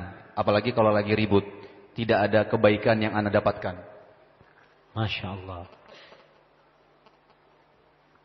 Gimana tuh suaminya tuh? Ada di sini? Enggak tahu teman. Iya jemaah. Allahu Akbar. Rasul sallallahu alaihi wasallam itu nabi. Nabi beliau itu. Ketika ribut sama istrinya, beliau nggak pernah merendahkan Aisyah. Bahkan beliau minta maaf sama Aisyah. Salah satu istri Nabi, Sofiyah binti Huyai bin Akhtab. Rasul menikahi Sofiyah dalam kondisi Sofiyah itu benci dengan Rasul SAW. Ingat, ketika menikah itu tidak harus cinta dulu sama istri kita. Nggak harus. Karena yang menjadikan cinta dan kasih sayang adalah Allah. Allah mengatakan wa min ayatihi an khalaqalakum min anfusikum azwajan litaskunu ilaiha wa ja'ala bainakum mawaddatan wa rahmah. Dia yang menjadikan cinta dan kasih sayang. Dia Allah Subhanahu wa taala. Kita ini belum kenal sama istri kita. Mungkin belum ada rasa di hati kita, tapi kita melihat akhlaknya mulia, agamanya baik. Kemudian di malam pernikahan, Ustaz, gimana Ustaz? Itulah malam-malam penyemian cinta. Malam pernikahan jamaah. Jadi Rasul sallallahu alaihi wasallam ketika beliau ada masalah sama istrinya, beliau berusaha untuk mengambil hati istrinya. Tadi yang kita katakan, Sofiyah binti Huyai bin Akhtab. Dia benci sama Rasul sallallahu alaihi wasallam. Kata Sofiyah, gimana aku nggak benci sama Rasul sallallahu alaihi wasallam? Dia membunuh orang tuaku, suamiku, kaumku habis semuanya. Ketika orang-orang Yahudi berkhianat pada Rasulullah SAW dan bapaknya adalah pemimpin Yahudi yang berkhianat. Maka kata Sofiyah, "Fala yazalu ya'tadiru ilayya." Rasul itu enggak pernah berhenti minta maaf sama aku. Beliau mengatakan, "Sofiyah, bapakmu itu berkhianat, bapakmu itu mengajak orang-orang untuk membunuhku, untuk menghancurkanku." Kata Sofiyah, Nabi terus minta maaf kepadaku hatta uhibbah. Sampai akhirnya aku cinta sama dia sallallahu alaihi wasallam. Maka seharusnya tuh kalau Nabi seperti itu, suami melihat kesalahannya istri, ya, lihatlah bahwa dia itu sebagai seorang wanita yang banyak kekurangan. Sempurnakan. Jangan sok pintar. Jangan sok pintar, berusaha untuk menyelesaikan pertikaian itu dengan bijaksana. Wallahu a'lam bishawab. Oh, tunggu, istrinya sabar. Kalau mendapatkan suami seperti itu, doakan. Doakan suaminya, berusaha untuk mengambil hati suaminya. Mungkin si istri ini nggak pernah melayani suaminya dengan baik, ya. Dilihat mungkin kesalahan-kesalahan dia berusaha untuk memperbaiki dirinya. Wallahu a'lam bishawab. Alhamdulillah saya baru mengenal sunnah, begitu juga suami. Apa yang harus saya dan suami lakukan? Karena dulu kita sempat pacaran. Maksudnya amalan apa Ustaz? Saya sering mendengar curhatan teman-teman tentang aib suaminya. Sering mendengar curhatan teman-teman tentang aib suami mereka maksudnya Ustaz. Apa yang harus saya lakukan? Karena jujur saya juga takut berada di posisi teman-teman yang punya suami tidak baik. Karena hampir 4 tahun menikah, suami saya alhamdulillah baik. Masya Allah, Masya Allah. Barakallahu lakuma wa baraka alaikuma wa jama'a bainakuma fi khair. Buat yang kemanten baru, kemanten lama semuanya. Gulu amin. Amin. Antum didoakan bengong dong gitu.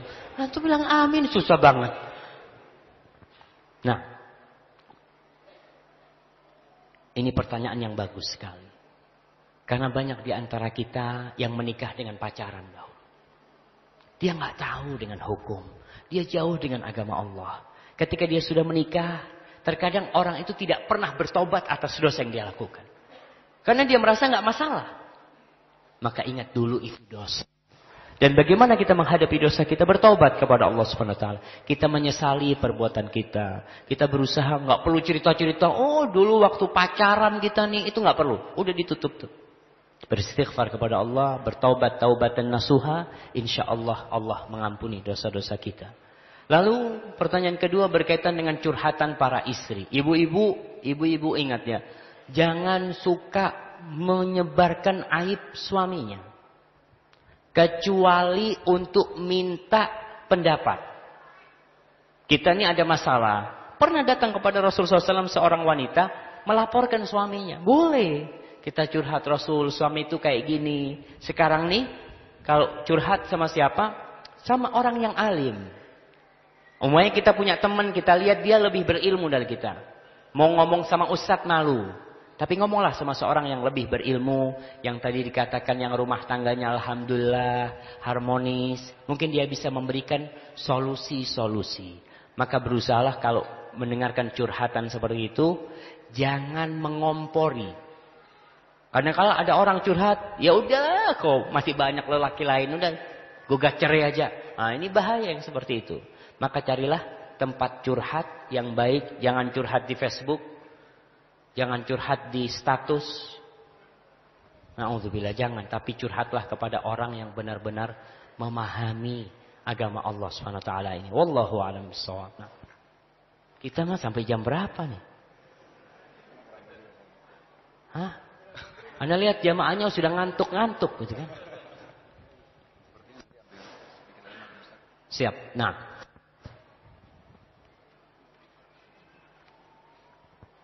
Assalamualaikum.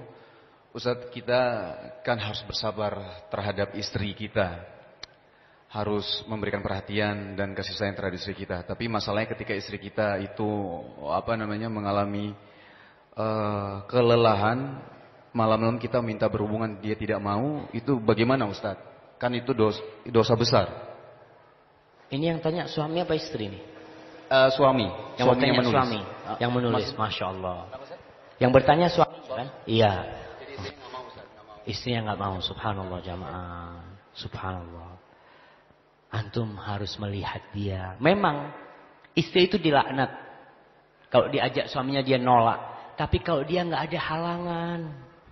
Terkadang bayangkan dia umpamanya habis pengajian di rumahnya. Bersih-bersih. Kita nih duduk-duduk tuh ngeliatin tuh. Ayo cepetan. Nggak bantuin. Pantas dia sampai tempat tidur. Subhanallah. Antum lihat terkadang kita masuk kamar. Ya. Anak terkadang masuk kamar ngelihat istri itu sudah teler.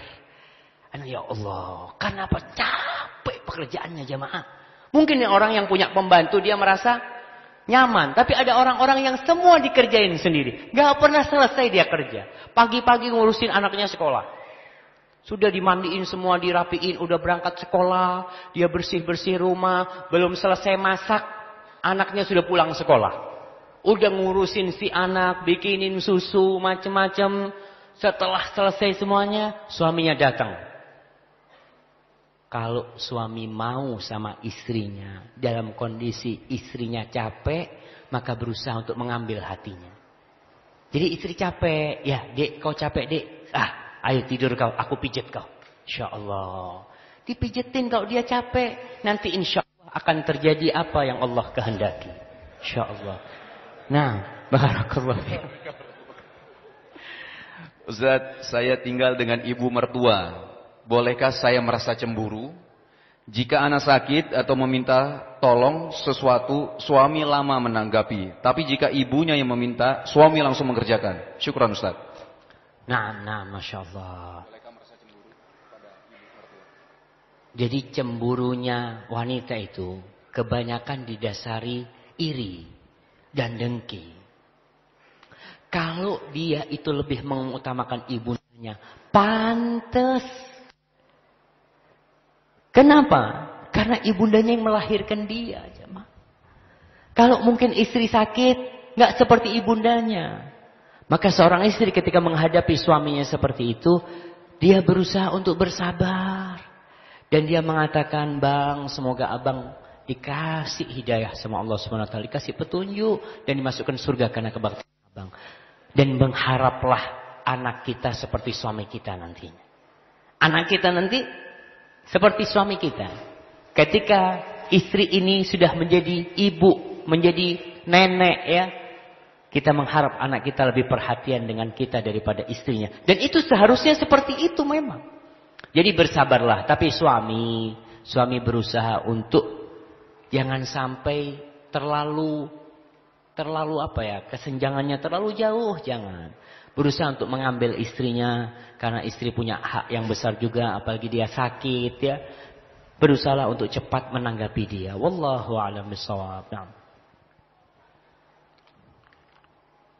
Ustadz, bagaimana cara menghadapi istri yang tidak bersyukur atas rezeki suaminya yang pas-pasan, sedangkan suami sudah memberikan nasihat kepada istrinya?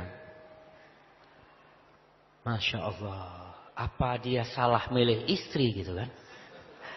Wallahu a'lam bishawab. Sudah jadi suami istri, Ustaz. Ada istri-istri memang yang tidak qanaah. Istri yang tidak pandai bersyukur. Bahkan kebanyakan terjadi gugat cerai itu masalahnya fulus. Banyak wanita-wanita yang jadi TKW ke luar negeri meninggalkan suaminya, kenapa? Karena fulus. Yang lihat suaminya penghasilannya, bang, tiap hari makan sate. Sayur tempe maksudnya. Tiap hari sate, bang. Kapan kita ini berubah gitu kan? Sudahlah, aku akan kerja ke mana gitu kan? Karena dia menginginkan ekonomi yang lebih baik. Ingatlah, para wanita, jadilah wanita yang bersyukur, yang menerima. Demi Allah, kalau kita punya hati yang tidak menerima, kita punya gaji 100 juta, nggak cukup. Kalau hati kita tidak menerima. Bahkan orang-orang itu yang tambah kaya, ada yang tambah miskin. Karena dia tidak qanaah. Terus bagaimana si suami ini terhadap istrinya? Antum masih ingat dengan kisahnya istrinya Nabi Ismail? Nabi Ismail punya istri yang pertama yang biasa. Istrinya selalu nggak bersyukur lah. Apa yang dapat suaminya selalu kurang dia. Menjelek-jelekan keadaan. Akhirnya dia disuruh ceraikan. Maka hati-hati, kadang-kala wanita yang seperti ini memang tidak layak menjadi pendamping hidup kita. Tapi tetap kita berusaha memperbaiki. Bagaimana memperbaikinya? Dengan cinta dan kasih sayang. Kalau kita tidak bisa memberikan harta kepada istri kita, berikan cinta. Lebihkan cintamu untuk istri. Bantuin istri masak ya. Terkadang istri itu fulus nggak dapat, perhatian nggak dapat, pantas minta cerai. Jadi kalau ente miskin, nggak mampu, maka sempurnakan kekurangan itu dengan cinta dan kasih sayang. Masuk rumah ya, istrinya capek masak, dibantuin. Masya Allah, khusus buat anak nih. Hah? Masya Allah, buat antum kayaknya. Jadi seperti itu jamaah. Kemudian para suami sering-sering bilang terima kasih sama istrinya. Sering-sering antum bilang terima kasih. Kita ini banyak kebaikan istri yang kita lupakan. Ngasih air. Coba nih, ketika yang ngasih air orang-orang, ngomong syukron. Coba istri kita yang ngasih air. Ah, gitu bagus kau. Masya Allah. Bukan syukron, jazakallah khair. Dia masakin nasi goreng, dia ngasih kita. Ucapkan, Dek, jazakallah khair. Makasih, Dek. La yashkurullah man la yashkurun. Enggak bersyukur kepada Allah. Orang yang tidak berterima kasih kepada manusia.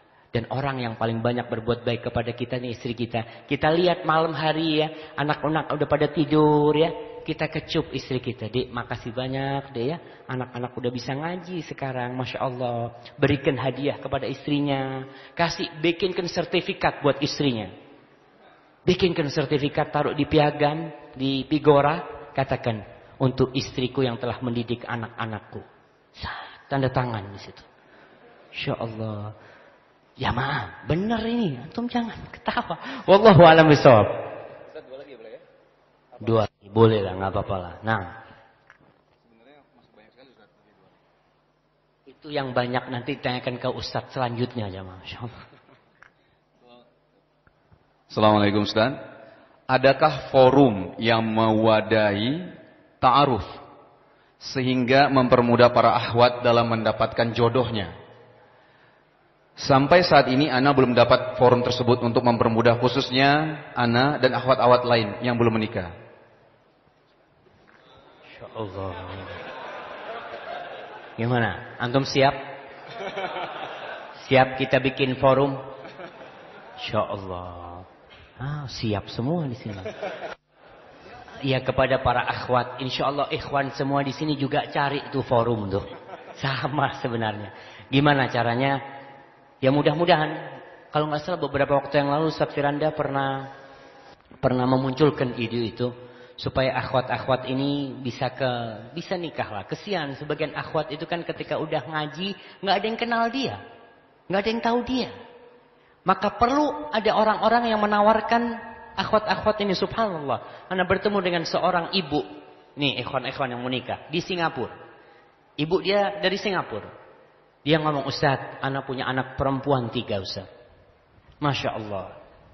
Kalau ada yang mau nikah Ustaz sama anak-anak Ustaz, dia janda subhanallah ya. Ada nggak antum di sini, Mak? Hah? Nah, kalau ada nanti ngomong sama anak nggak apa-apa nanti. Tapi yang soleh, antum harus soleh dulu gitu kan. Jadi insya Allah mudah-mudahan nanti ke depan mungkin teman-teman dari koordinator dakwah ini yang undang-undang kajian, mungkin juga bekerja sama dengan ya teman-teman di TV Roja, Radio Roja dan yang lainnya bisa membentuk hal itu, khususnya ibu-ibu nanti. Jadi ada forum ibu-ibu yang bikin, ada forum bapak-bapak yang bikin, yang bapak-bapak khusus ikhwan mungkin untuk membantu jamaah. Karena memang untuk mencari calon suami yang baik itu nggak gampang. Untuk mencari calon istri yang baik juga susah terkadang. Wallahu a'lam. Mungkin itu perlu dibicarakan nanti selanjutannya. Wallahu a'lam. Nah.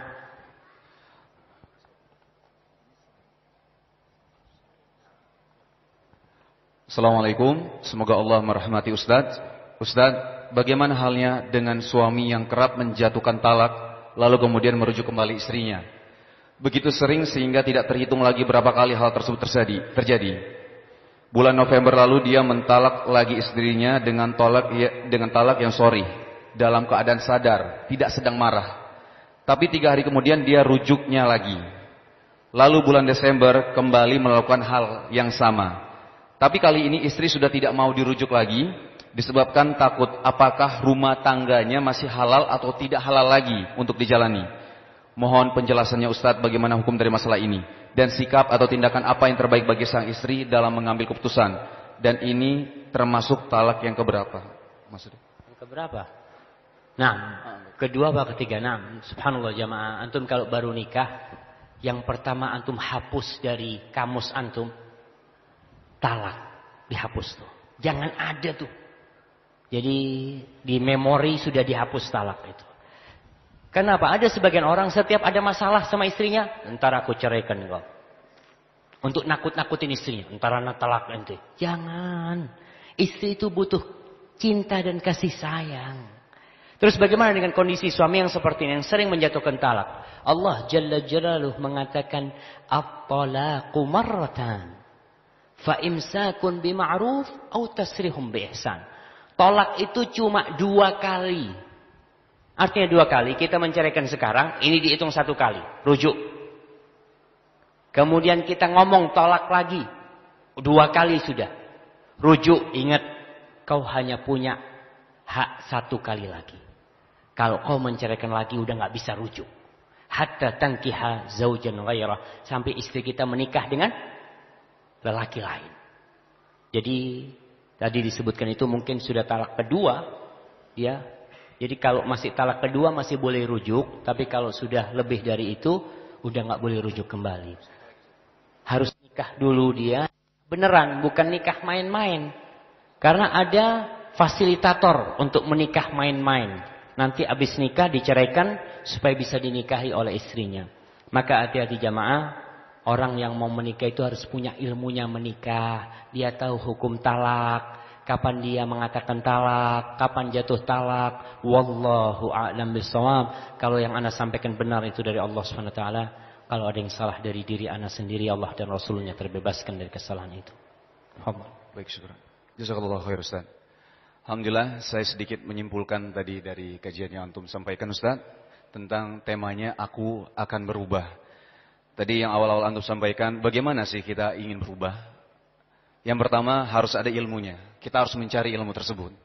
Yang kedua harus ada niat, harus ada niat dan tekad yang kuat. Ketiga, perhatikan teman-teman, pergaulan. Keempat, belajar juga dengan teman-teman dari teman-teman yang sudah berubah. Kelima, doa.